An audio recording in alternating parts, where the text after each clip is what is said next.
ఈనాడు రైతుల పక్షాన, రైతుల కోసం, ముఖ్యంగా మొక్కజొన్న రైతుల కోసం దీక్ష కార్యక్రమాన్ని చేపట్టిన మిత్రులు, పెద్దలు మా మురళి అన్నని మనస్ఫూర్తిగా కూడా అభినందిస్తా ఉన్నాను. మురళి అన్న నాకు రాజకీయాల్లోకి రాక మునిపే పరిచయం. గత 25 సంవత్సరాల క్రితమే కూడా రాజకీయాలకు తెలియనప్పుడే నాకు బాగా సన్నిహిత మిత్రుడు, అన్నలాంటి వాడు. నేను ఈ వేదిక ద్వారా చెప్తా ఉన్నాను,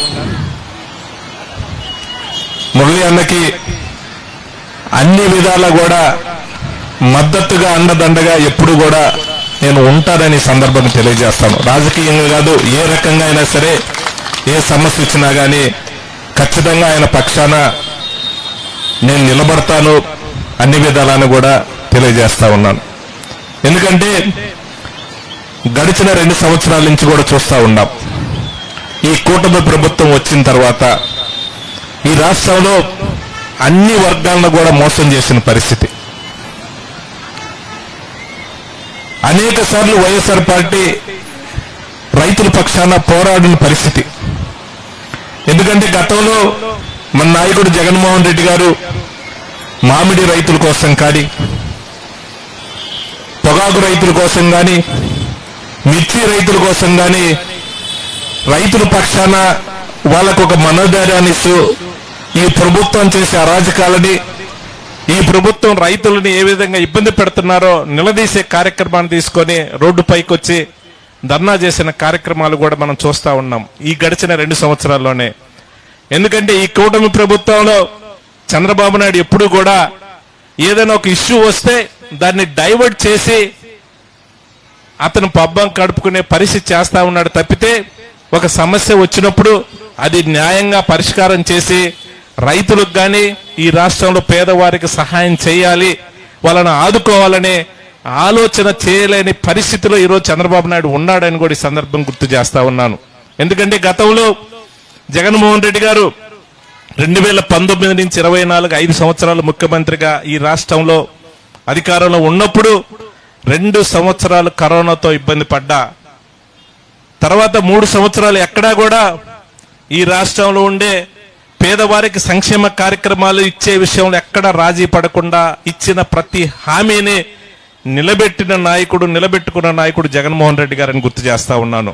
అవే కాదు, తర్వాత అనేక సంక్షేమ కార్యక్రమాలు, మెడికల్ కాలేజీలు కానీ, పోర్టులు కానీ, గ్రామాల్లో సచివాలయం బిల్డింగ్స్ కానీ, రైతు భరోసా కేంద్రాలు కానీ, అలాగే హెల్త్ క్లినిక్లు కానీ డెవలప్మెంట్ విషయంలో ఇవన్నీ కూడా పేదవారికి ఏమి ఉపయోగమో, గ్రామాల్లో ఉండే పేద కుటుంబాలకి ఎలా ఆదుకోవాలో అనే ప్రతి కార్యక్రమాన్ని తీసుకొని ప్రతి రూపాయి కూడా ఈ పేదలకి చేరే విధంగా నిర్ణయం తీసుకున్న నాయకుడు, అమలు చేసిన నాయకుడు జగన్మోహన్ రెడ్డి గారిని గుర్తు చేస్తా ఉన్నాను.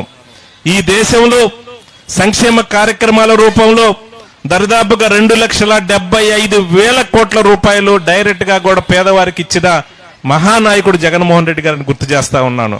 కానీ ఈ కూటమి నాయకులు అబద్ధాలు ప్రచారం చేసి వాళ్ళకు సంబంధించిన మీడియాలో లేని కూడా ప్రజలను మభ్యపెట్టి నమ్మించి అధికారంలోకి వచ్చిన తర్వాత ఈ గడిచిన 2 సంవత్సరాలు చూస్తా ఉంటే అనేక రకాలుగా కేసులు పెట్టే పరిస్థితి. వాళ్ళు చేసిన అన్యాయాలు ఎవరైనా ప్రశ్నిస్తే వాళ్ళని కేసును పెట్టే పరిస్థితి, వాళ్ళని పోలీసులతో ఇబ్బంది పెట్టే పరిస్థితి, ఇళ్ల మీదకి వచ్చి దాడి చేసే పరిస్థితి ఈరోజు చూస్తా ఉన్నాం. కానీ తెలుగుదేశం నాయకులు అనుకుంటా ఉన్నారు, మేము ఎన్ని చేసినా, ప్రభుత్వం మారినా ఎవరో ఒక నాయకుల్ని మనం ఆ రోజు పట్టుకొని మేనేజ్ చేసుకోవచ్చులే, ఎవరో కొంతమంది నాయకులు కొంచెం అటు ఇటుగా గేమ్ ఆడే నాయకులు కొంతమంది ఉన్నారు మన పార్టీలో కూడా, అలాంటి వాళ్ళని పట్టుకొని మేనేజ్ చేసుకోవచ్చులనే ధీమాతో ఉన్నారు. ఖచ్చితంగా చెప్తా ఉన్నాం, వైఎస్ఆర్ పార్టీలో ఉండే చిన్న కార్యకర్త దగ్గర నుంచి మా పార్టీ సీనియర్ నాయకుల దాకా కూడా అన్యాయం చేసిన ఏ తెలుగుదేశం నాయకుడిని ఎవరిని కూడా వదిలిపెట్టే ప్రశ్నే లేదని కూడా ఈ సందర్భంగా తెలియజేస్తా ఉన్నాను. మొన్ననే అంబటి రాంబాబు అన్న ఇంటి మీద కూడా దాడి చేశారు. నేను ఈ వేదిక ద్వారా చెప్తా ఉన్నాను, రాంబాబు అన్న ఇంటి మీద దాడి చేసిన ఏ నాయకుడిని గాని, తెలుగుదేశం సంబంధించి ఏ సానుభూతి పరుణ్ణి కూడా ఎవరిని కూడా వదిలిపెట్టడం, అంతకి 10 రెట్లు వాళ్ళు అనుభవిస్తారు. ఏ నాయకుడు కూడా వాళ్ళని కాపాడే పరిస్థితి ఉండదని కూడా సందర్భంగా తెలియజేస్తా ఉన్నాను. ఇదే కాదు, ఈ రాష్ట్రంలో చూస్తే అనేక చోట్ల వాళ్లే గొడవలు చేస్తారు, వాళ్లే అన్ని విధాలా కూడా ఇబ్బంది పెట్టే కార్యక్రమం చేస్తారు. అది తిప్పి మన మీద మనల్ని చేసినట్టుగా కూడా ప్రచారం చేసే కార్యక్రమం చేస్తా ఉన్నారు. అన్ని నిగ్గు తేలుస్తాం. ఖచ్చితంగా వైఎస్ఆర్ పార్టీ జగన్మోహన్ రెడ్డి అంటేనే రైతుల పక్షపాతి, రైతుల కోసం పోరాటం చేస్తాం, పేదవారి కోసం పోరాటం చేస్తాం, ఉద్యోగుల కోసం పోరాటం చేస్తాం. అన్ని విధాలా కూడా ఈ రాష్ట్రంలో పేద ప్రజలకి అన్యాయం జరిగిన ఖచ్చితంగా వైఎస్ఆర్ పార్టీ నాయకత్వం రోడ్డెక్కుద్దని కూడా సందర్భంగా తెలియజేస్తా ఉన్నాను. ఈరోజు మండు టెండలో మురళి అన్న ఈరోజు దీక్షా కార్యక్రమాన్ని తీసుకున్నాడనంటే వైఎస్ఆర్ పార్టీ నాయకులకు ఉన్న చిత్తశుద్ధి ఇదని కూడా ఈ సందర్భంగా తెలియజేస్తా ఉన్నాను. లేనిపోని ఏదో వాళ్ళు కథలల్లి మన మీద బురద జల్లే కార్యక్రమం చేస్తా ఉన్నారు. ఏ ఇష్యూ, రైతుల ఇష్యూ వచ్చినా, అలాగే రాజధాని ఇష్యూ వచ్చినా కూడా దాన్ని డైవర్ట్ చేయడానికి ఇంకొక ఇష్యూని ఏదో తెర మీద తీసుకొచ్చి వాళ్ళకున్న మీడియాలో ప్రచారం చేసి డిబేట్లు పెట్టి డైవర్ట్ చేసే కార్యక్రమం చేస్తా ఉన్నారు. వాళ్ళు పబ్బం గడుపుకునే కార్యక్రమం చేస్తా ఉన్నారు. ఇది ప్రజలు గమనిస్తా ఉన్నారు. ఖచ్చితంగా ప్రతి విషయం ప్రజలు చూస్తా ఉన్నారు. వీళ్ళు ఎక్కడా కూడా వాళ్ళు ఇచ్చిన హామీలు ఒక సంక్షేమ కార్యక్రమాల రూపంలో పేదలు ఆదుకునే కార్యక్రమం చేయకపోగా ఈరోజు ఎవరైనా సరే సోషల్ మీడియాలో ఒక పోస్ట్ పెట్టినా, ఎవరైనా ప్రజలు ప్రభుత్వాన్ని నిలదీసే కార్యక్రమాన్ని చేసిన వాళ్ళని పోలీసులు పంపించి కేసులు పెట్టే కార్యక్రమం చేస్తా ఉన్నారు. ఈ రాష్ట్రంలో చూస్తా ఉన్నాం, చాలా మంది పోలీసులు వాళ్ళ పరిధి దాటి అత్యుత్సాహంగా కూడా ప్రదర్శన చేస్తా ఉన్నారు. ఎవరిని కూడా వదిలిపెట్టాం. దయచేసి ఎన్ని ఇబ్బందులు పెట్టినా రైతుల పక్షాన వైఎస్ఆర్ పార్టీ పోరాటం చేస్తుంది.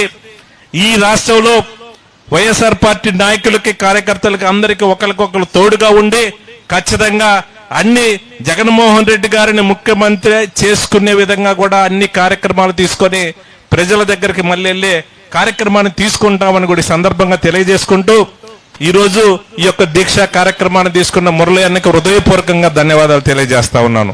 ఎందుకంటే పొన్నూరు నియోజకవర్గం నుంచి రైతుల పక్షాన ఈరోజు గుంటూరు నడిబొడ్డున ఏదైతే ఉందో దీక్షా కార్యక్రమాన్ని చేపట్టారో, అలాగే ఈ యొక్క దీక్షా కార్యక్రమానికి ఉమ్మడి జిల్లా నుంచి కూడా, ఉదయం నుంచి కూడా చాలా మంది సీనియర్ పార్టీ నాయకులు అందరూ వచ్చి సంఘీభావం తెలిపిన వాళ్ళందరికీ కూడా పేరు పేరున కూడా ధన్యవాదాలు తెలియజేసుకుంటూ, ఇప్పుడే నా పక్కన కూర్చున్న రమేష్ అన్నకి, మిత్రుడు నాగార్జున యాదవ్కి, అలాగే ఇక్కడున్న నా సోదరిమణులకు, కార్యకర్తలకు, పత్తిపాడు మన కన్వీనరు కిరణ్ మిత్రుడు కిరణ్ గారికి అందరికి కూడా నేను హృదయపూర్వకంగా ధన్యవాదాలు తెలియజేసుకుంటూ సెలవు తీసుకుంటున్నా.